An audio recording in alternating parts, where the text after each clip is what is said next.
Боломжийг олж харан зөв цагт сайн үдэл хийх нь амжилт авчирдаг. Өөрийн бизнесээ доктортой өргөжлөж илүү ихээр өргөжин дэлхийг зорж буй таны төслийг Капитрон банк санхүүжүүлнэ. Үнэт цаг ихтэн хэмнэх төлбөрийн уян хатан нөхцөлтэй бизнесийн зээлийг санал болгож байна. Баялаг үтээгч таны шийдвэр амжилт болж биелэлээ олох тэр баяр төмчийг бид хамтдаа тэмдэглэх болно. Амжилттай бизнес бүрийн ард Капитрон банк.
Сайн байна уу? Сэтгүүлч ууган дээр. Сайн байна уу? Эрдэнэт.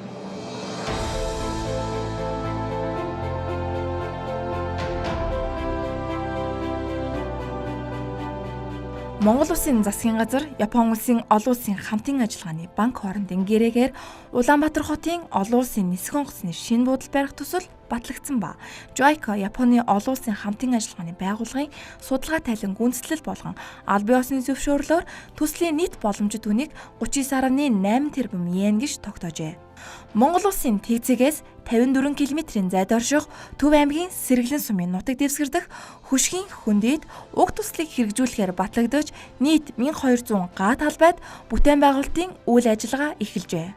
Шинэ Нисэх Онгоцны буудал нь жилдээ 3 сая зорчигч хүлээн авах хүчин чадалтай байхаар төлөвлөгдөж үйл ажиллагааны тасралтгүй сайжруулалт болон ашигтай менежментээс үндэслэн зорчигчдын тог 12 сая хүртэлх хэмжээнд өргөдгөх нөөцтэйгээр зохион байгуулалтыг хийсэн байна.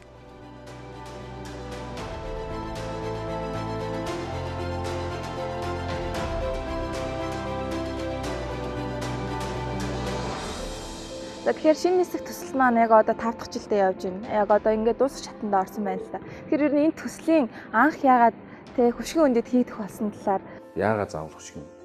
Хүмүүс одоо хөшгөтэй юм биш үү? Одоо салхитай юм биш үү? Үрд ордсон юм биш үү гэдэг юм асуух. Мэдээж бол энэ шинэ нисэх буудлын хэрэгцээ шаардлагатай бол яалтчгүй байсан. Тэгээ яг энэ Япон талаас бол өөрсдөө энэ одоо төслийг санхүүжүүлэх үү яах вэ гэдэг дээр бол өөрсдийн судалгааны багаар ирүүлсэн байдаг. 2006 онд ажилласан байдаг. За ингээд Улаанбаатар хотын орчмыг 7 хондыг авч судалсан байдаг.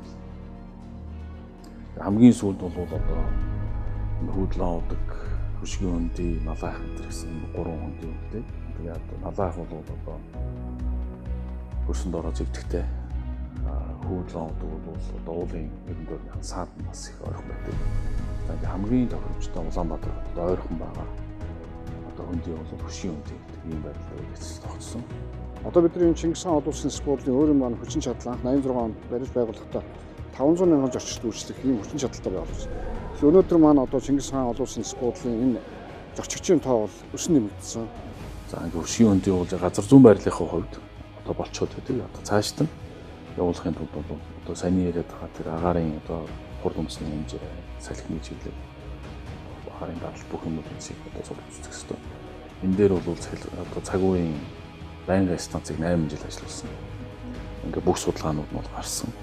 За ингээд яг одоо энэ дээр Онгоцны буудлын зурвас гэж яриад байгаа. Энэ зурвасыг одоо бид 95-аас дээш хувьтайгаар ингээд ашиглах боломж байна гэдэгтэй бол янз бүрийн байрлалаар одоо үнцгийг тааруулж үзсэн.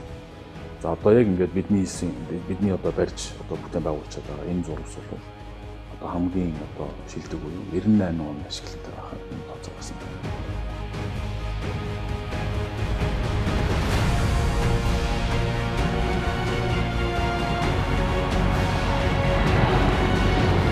тун мэд ирчлэн нисээр цаг хурд хүчний нэглэлээр салхийг нэвтлэн таны бизнесийн түншлэлийг дэмжиж дэлхийдээ холбох шинэ гүр.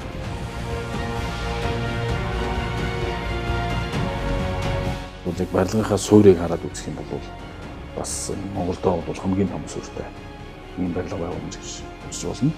За тэгэхээр мэдээж зай талбайгийн хувьд бол одоогийн Чингис хаан улсын нисэх буудлууд бид одоо ашигтай зай талбайгийн сунгасаар гадны 12,000 м² болсон. Одоо тэгвэл энэ шинэ нисэх бол 34,000 м² болсон.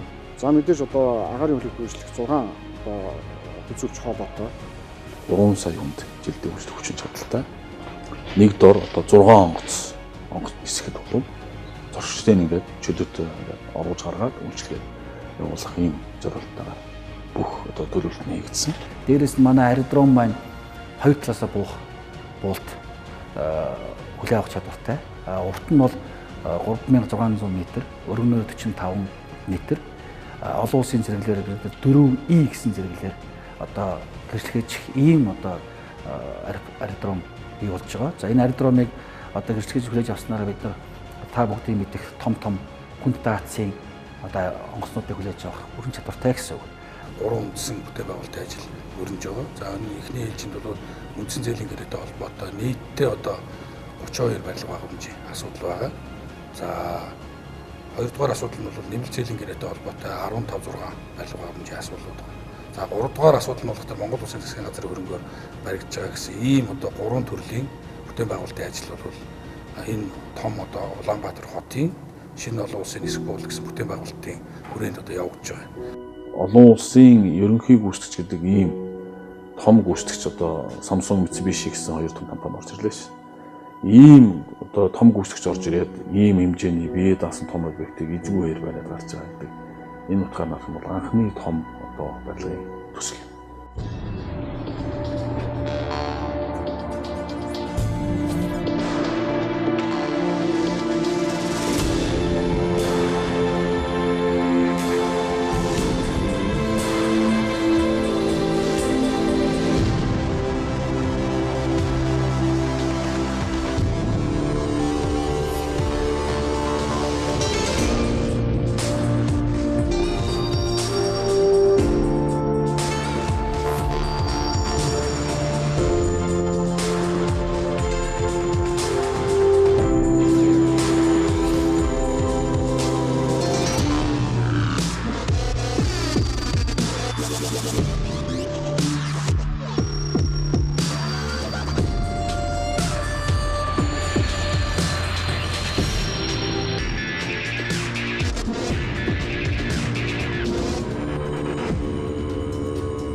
Шинэ нисэх буудлын хувьд одоо байгаа нисэх буудлаас бол 3 дахин илүү хүчин чадалтайгаар байгуулагдаж байгаа гэж байгаа. Тэгэхээр бидээж энэ том бүтээн байгуулалтад бол олон хэмжээний инновацлог шинжилтүүд хийгдсэн байх л та тий. За дотроо бол мэдээж одоо сүүлийн орчин үеийн шинэ техник технологиуд байдаг бүх бүхэл нөхцөл ашигласан ийм одоо техник тоног төхөөрөмжийг суурилсан байгаа. XA аппарат гэхэд бас өөрөөсөө бас дисэлбэрх процессыг өөрөө автоматар таньдаг. Одоо хамгийн сүүлийн дэвшил технологиудыг шингээсэн ийм одоо тоног төхөөрөмжүүдийг ашиглаж явж. За зочигч орж ирээд одоо шууд одоо өдөр пассворттай 3-ны хийгээд таниулаад ингээд плетээ шууд тийзээ шууд плетээ шууд уншуулаад шууд захиалаад явах ийм одоо боломжтой нөхцөл одоо техникүүдийг бас одоо ашиглахаар ингээд шийдэгдсэн ингээд төлөвлөлтөд ингээд ажиллаж байгаа. 2500-аар ажлын байр бий болно гэх. Тэгэхээр яг энд ажиллаж байгаа хүмүүсийн нийгмийн асуудал бол одоо амьдрах орчныг яаж зохицуулсан байна? Нисэх буудал баригдсанаар энд зүгээр хүссэн үсээгүйнд 2000 хүн ажилладаг. Нисэх юм бол нисэх юм бос. Тэгэхээр 2000 хүн ажилтай байна гэхлээр тэн дундаас одоо магадгүй 500 болцоотой хотоос яваад байна. 1500 одоо гэртээ байх цагаа гэх юм уу. Одоо өвөө бензин тосны хэмжээ юм. Өвдөл наашаага ирэхийг тийм үү. Тэгэхээр энд юу гэж юм гэхээр яг ийм суурьшлийн бүс үүсэх ийм аягүй сайн суурин бий болчихж байгаа байхгүй. Үүнийг дагаад дагуул хот гэж байгуулах ёстой. Энэ дагуул хот гэдэг маань өнөөдөр бидний төлөвлөж байгаа 30 орчим мянган хүн амьдрах дагуул хотын төлөвлөгөөг одоо бид нэр хилцэж байна. Одоо 2000 хүний ажлын байрыг хот төлөвлөлтөөр юу гэж хардаг вэ гэхээр нэг хүнийг дунджаар 5 хүн гэж хардаг юм байна л да. Одоо гэр бүл одоо тэрүүгээр нь харахад 3 хүнээр харна. Тэгэхэд энэ чинь 6000 хүн. наашаага нүүж ирэх гэдэг байна. Нэгнийхээ ажлын байр гэдэг. Авгаа хөлтөнд дагаад ирэх юм шүү дээ. Хэд үнэтэй байна. Тэгээд 6,000 хүн бий болчихлоо. Тэрэнд одоо үйлчлэлтэй одоо цэцэрлэг бий болдог. Тэрэнд үйлчлэлээ одоо 80 мараа нийтлэгээс эхлээд бий болдог. За тэрэнд үйлчлэлтэй одоо юу гэдэг юм хийм зэрлэг гэж үү юм. Ингээд ажлын байрууд дагаад бий болоод эхэлдэг. Нийгэмд шаардлагатай бүх одоо тэр асуудлуудыг гаргаж тавьсан тийм одоо хотхон энэ бол байгуулагдах нь ойлгомжтой. Тэгэхгүйгээр одоо бид нар өглөө болгон энэ дээрээ буцна гэдэг бол мэдээж ажиллаж байгаа улсууд бол хүндрэл тусах нь ойлгомжтой. Тэгэхээр энэ бол аюулгүй бодиттой дагуул хот үүсэх одоо яг ийм дагсан төсөл бий болно.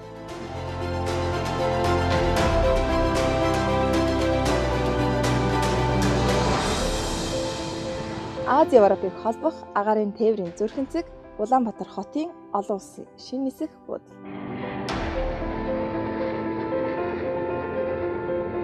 Уран сайд зорчигч 20,000 агаарын тээврийг хүлээн авах хүчин чадал бүхий Шинэ Нисэх Буудал хамгийн хурдан үйлчилгээг хамгийн тав тухтай орчинд ханд хүргэв.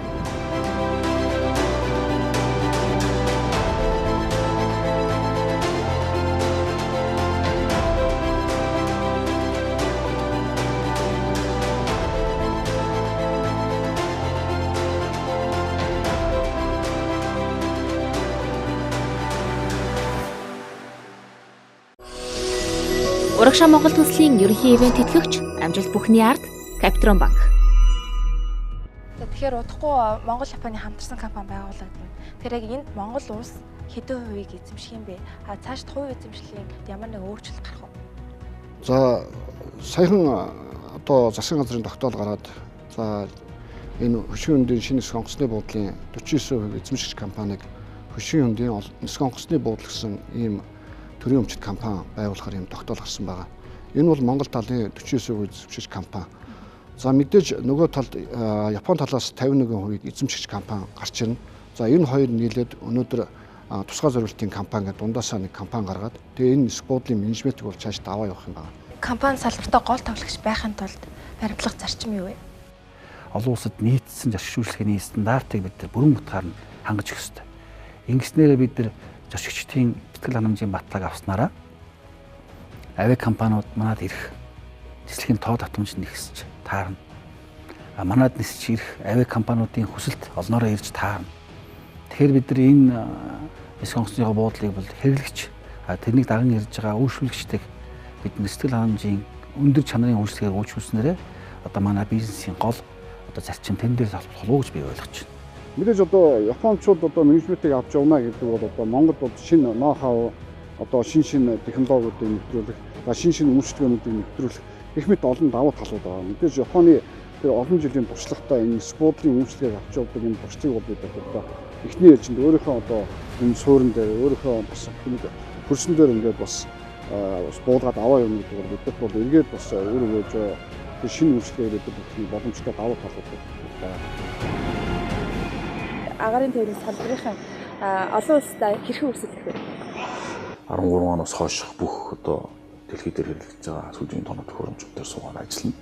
Ер нь бол цаашдаа логистик болгож байгаа. Тэгэхээр өрсөлдөх бид нар боломж байгаа. Аэропортын болон аэропортын бус орлогыг хийх гэж байгаа энэ менежментийг бол биднээс Японд өгч байна. Агаарын тээврийн салбарт хийж байгаа энэ том бүтээн байгуулалтаараа Монгол улстай яг ямар өөр өгөөжийг авчирна гэж харж байна. Гаднаас ингээд 10 хүн ирмээр байсан ч 100 зарж байгаа биелээд манай 5 хүн ирмээр.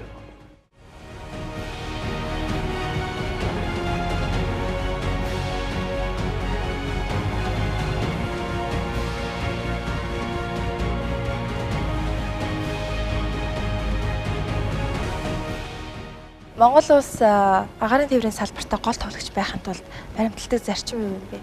За энэ зарчмыг хэлэхийн өмнө бас юуны өмнө бид бас иргэний нисэхдээ яг баримтлагдаг өөрийн гэсэн зарчмууд байдаг. Энэ маань юу юм гэхээр одоо аюулгүй, найдвартай, хурдан, шуурхай, за мэдээж соёлч үйлчлэгээ гэсэн энэ зарчмуудыг бол одоо удирдлага болгож бид бас ажилтдаг. Одоо нэгдэнгүүт энэ дээр ирж ажиллах улсууд бол сайн ярьсан одоо ингээл 13 оноос хойш бүх одоо дэлхий дээр хэрэглэж байгаа сүүлийн тоног төхөөрөмжүүдээр суугаад ажиллана. Яг энийгээ дагаа тэр хүмүүс маань бол одоо бас сургалт хамтаа хамрагдаад ингээд нийтлэгийн хувьд бол одоо дэлхийн альч нисэх буудлын дээр очиод ажиллахад ижил хэмжээний тоног төхөөрөмжтэй байна шүү. Тэгэхээр тийм хэмжээнд бэлтгэж байна гэж ойлгож байна. Монгол улсын одоо хилийн зурвасаар дамжин өнгөрч байгаа агаарын одоо урсгалыг Улаанбаатарын одоо яг энэ шинэ нисэх буудалтай зогсоол болгохын тулд одоо бид яг юу хийж байгаа, ямар стратеги төлөвлөгөөтэй ажиллаж байгаа вэ? Тарамжийн зорчигчдыг энд болгох болцоо бууж болно. Одоо агаарын тээврээр нисчилж байгаа зорчигч Монгол улсаар дамжаад одоо 24-өөс 72 цагийн хооронд бас буугаад Улаанбаатарыг үзээд тарамжийн зорчигч маягаар явж болох болцоо бий. Ер нь бол цаашдаа логистик болгож байгаа. Өөрөөр хэлбэл агаарын тээвэр, төмөр зам, автозам гэсэн энэ гурван одоо тээврийн зангилаа маань одоо энэ хөшгийн өндөдөх шинэ нисэх буудал болох юм. За эндээс магадгүй төмөр замаар ачаа тээвэр ирнэ. Эндээс цаашаа олон улс руу агаарын тээврээр бас зөөх бүрэн боломжтой. За автозамаар ашиглаад бас ингэж явах боломжтой. Тэгэхээр энэ маань өөрөө эдийн засгийн гол зангилаа төв цэг нь болдог юм аа. Тэгэхээр цаашдаа бол мэдээж Монгол улсын эдийн засаг хөгжихэд ачаа тээврийн иргэд заашгүй шаардлагатай чухал хэрэгцээ. Тийм учраас энэ хэрэгцээг хангахын тулд бид энэ шинэ нисэх бодлыг бас зангилаа төв болгож ингэж цааш нь хөгжүүлэхээр тийм төлөвлөгдсөн зүйлүүд бол байгаа.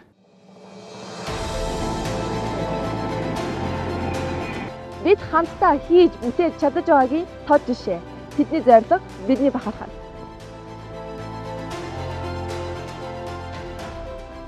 Тэгэхээр дэлхийн стандартд нийцсэн энэ том бүтээн байгуулалт маань тэн удахгүй ашиглалтанд орох чинь. Тэгэхээр бид яг энэ бүтээн байгуулалтаараа мэдээж одоо агаарын тээврийн салбарын олон улстай хэрхэн өрсөлдөх вэ? За бид бол олон улсад өрсөлдөх бас нэг шаардлага бол биелүүлсэн гэж бид үздэг. 2010 онд олон улсын эдийн засгийн байгууллагаас аюулгүй ажиллагаа шалгадаг. Энэ шалгуурт бол бид бол Аз болон олон улсын хэмжээнд бол эхний 10 байртад одоо бид аюулгүй ажиллагаараа одоо шалгараад явж байгаа. Тэгэхээр энэ маань бидний нөгөө олон улсад өрсөлдөх нэг суурь нь болж байгаа. Бид энэ суурь дээр одоо дараа нь зорчигчийн тоог хэрхэн яаж өсгөх вэ? За хөвөл буултаа бас яаж нэмэгдүүлэх вэ гэсэн ийм бодлого төлөвлөлтийг бол одоо хийгээд ингээд явж байгаа. Тэгэхээр бол одоо мэдээж олон улсад бол тодорхой хэмжээнд одоо ихтгэл найдварыг бол одоо энэ дүн маань одоо бас өгч байна л гэж би үзэж байгаа. Тэгэхээр өрсөлдөх бид боломж байгаа. Аюулгүй ажиллагаараа. Гадаадын нисэх буудлуудтай харьцуулахад яг та битгаар одоо энэ зогсож байгаа энэ бүтээн байгуулалт. Нэг үгээр хэлэхэд энэ онгоцны буудал нь маш сайн гэрээ хилцээрийн дагуу болсон. 3 сая хүн амтай Монгол улсын хувьд маш их онцлогтой. Хэмжээгээр нь хэдий бага ч гэсэн гадны ямар ч нислэгийг хүлээн авах хүчин чадалтай. Олон улсын стандартын дагуу баригдсан байгаа. Чингис хаан нисэх онгоцны буудалтай харьцуулаад үзэхэд нэг дор илүү онгоц хүлээн авах хүчин чадалтай. Япон улсын нисэх онгоцны буудлуудын жишгт нийцүүлэн ажилласан. Японы Чуба нисэх онгоцны буудалтай ижилхэн болсон.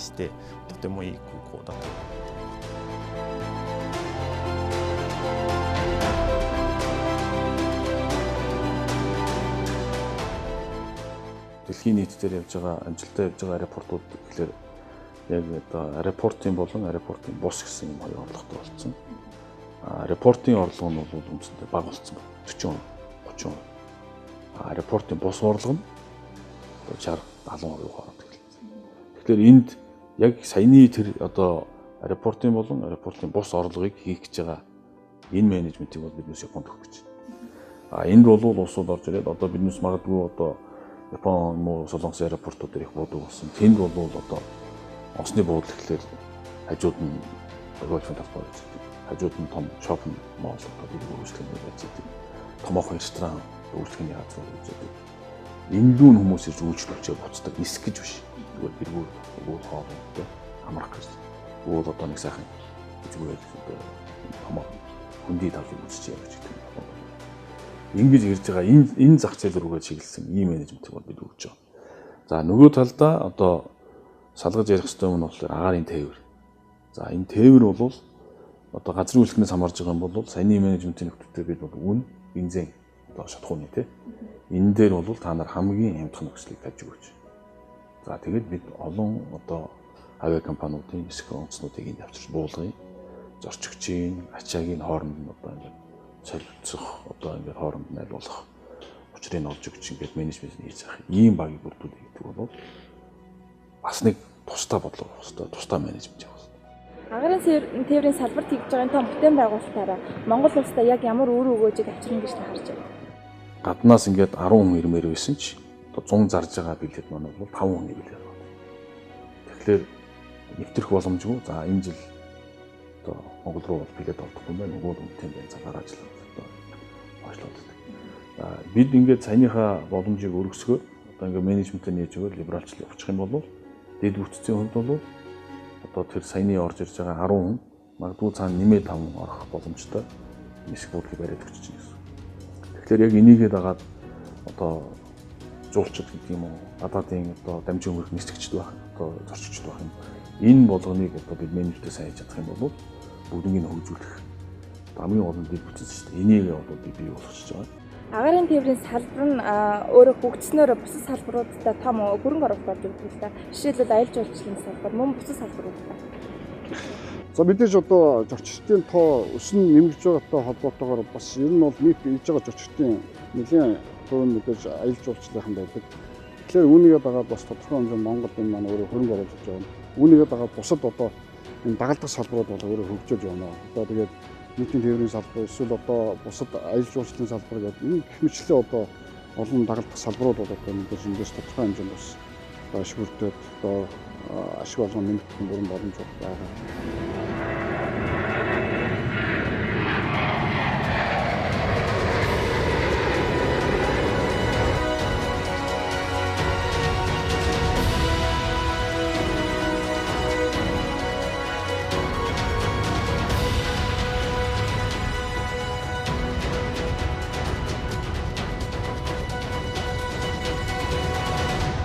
Дэлхийд чанараар нэрийн хусаа тодтгон бичсэн Япон менежмент Монгол биелэгдэх ноу-хау, хэрэглэгчдийн сэтгэл ханамжийг алхам бүртээ хангаж ажиллахаар урагшилж яваа Монгол брэнд.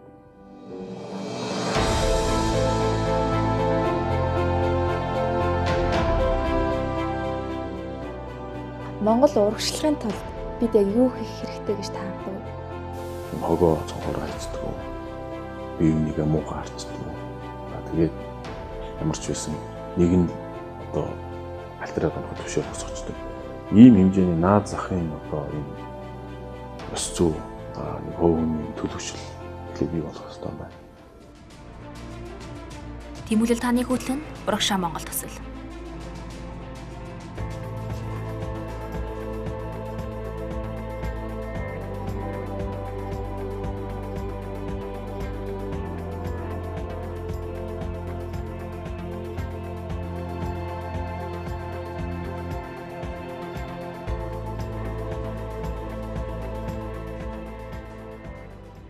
Боломжийг олж харан зөв цагт сайн үдэл хийх нь амжилт авчирдаг. Өөрийн бизнесээ доктортой өргөжлөж илүү ихээр өргөжин дэлхийг зорж буй таны төслийг Капитрон банк санхүүжүүлнэ. Үнэт цаг ихтэй хэмнэх төлбөрийн уян хатан нөхцөлтэй бизнесийн зээлийг санал болгож байна. Баялаг бүтээгч таны шийдвэр амжилт болж биелэлээ олох тэр баяр төмчийг бид хамтдаа тэмдэглэх болно. Амжилттай бизнес бүрийн ард Капитрон банк.